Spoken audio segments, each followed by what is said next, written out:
We had a random March, North Carolina snow. The trees are blooming and snow's on the ground. And I'm over here trying to get some, juggle my various projects. I thought I'd talk a little bit about just my current strategy for multiple creator-owned stuff while doing the freelance thing. So here, this is my latest William the Last thing. So I've got the text up here. And today, probably all I will get to do is just put the text in. That's all I've done.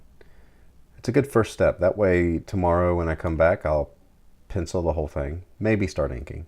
And then the next day, finish inking, start coloring. That way I should be able to get a page up today. So here's what I did yesterday on Murdoch Madstone. If you're not watching or reading my other webcomic on Webtoons, Murdoch Madstone, I'm trying to do that one. That's kind of like a third tertiary project thing, but I want to be kind of consistent with it.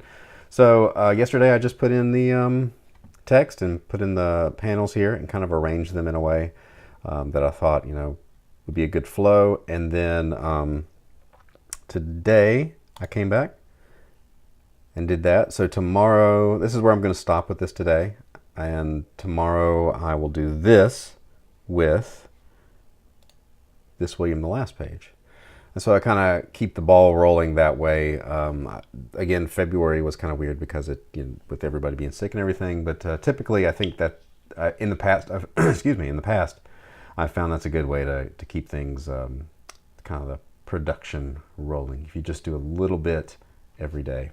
In other news, I've been keeping up with commissions pretty well the last month. Getting up at 5:30 in the morning. Not this week because of daylight saving time.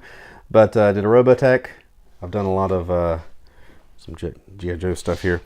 Some of the commissions I've done recently, actually that's not a commission. I did that just as a warm-up at a show. Duke. But I did a lot of these Jetfires, which was only a matter of time before it turned into straight-up Robotech. While I'm walking by, someone several months ago wanted to see the Voltron that was behind me. Here he is using a pipe as a cane. Anyway, this is the original 80s metal version. I think they've reissued it, but unfortunately the little wing thingies are broken, and so is his head. I tried to fix it once, but it just, my son wants to play with it, and no. It's taken too much wear and tear. This was actually my best friend's, and it was sitting on his shelf when I went to go see him, probably when in my 20s, and it was in the same spot I think I put it when last time I played with it as a kid. And he's just said, "Here, take it." So I did. And in case you're wondering why there haven't been very many videos in the last week, it's because this eye is still black, but it was really swollen. In case you weren't following me on some of my social media stuff, I was sparring and everybody thinks I got hit, but I was actually on the ground grappling, and he tried to get his foot to put me in a choke or something. I was on top. I think I was in his guard, if you're familiar with jiu-jitsu and stuff. And he tried to, I think put his foot around my head, but instead caught me right there. Lovely, isn't it? It's much worse. And I got a con this weekend. Hopefully it'll probably be yellow. If you see me at the NC Comic-Con in Raleigh this weekend, I will have a slightly purplish yellow eye, and that's why.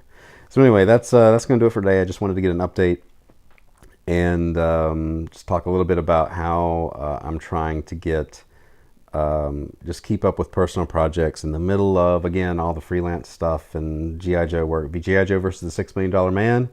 The first issue's out. It came out the 28th. Second issue will be out this month. So go get a copy. Gotten really good reviews. And that'll do it for this time. I'll spare you the burden of looking at my crazy, ugly eye. Until next time, like and subscribe. See you tomorrow.